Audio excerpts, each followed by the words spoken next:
اسے کیا کہیں گے؟ آپ ایکس پرائم منسٹر بھی ہیں۔ جنرل مشرف کے دور میں کبھی اس طرح کی سختی نہیں تھی۔ یہ تو مجھے نہیں پتا ضیاء الحق کے دور میں ہوئی ہو ویسے ہم نے تو نہیں دیکھی پچھلے 35 سال ہے اس طرح کا کریک ڈاؤن ہم نے نہیں دیکھا۔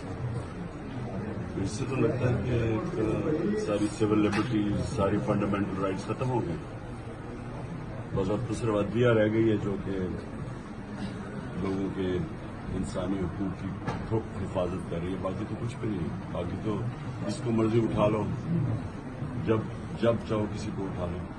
تو خان صاحب آپ عزم جوان ہیں، ابھی بھی آپ کا پرعزم ہے اور ڈٹ کر کھڑے ہیں آپ، جتنے مقدمات بنائی جا رہے ہیں، پیشیاں ہیں۔ آخری گیند تک لڑنے والا کپتان تھا اور آخری گیند تک لڑنا۔ یہ بتائیے گا جب سے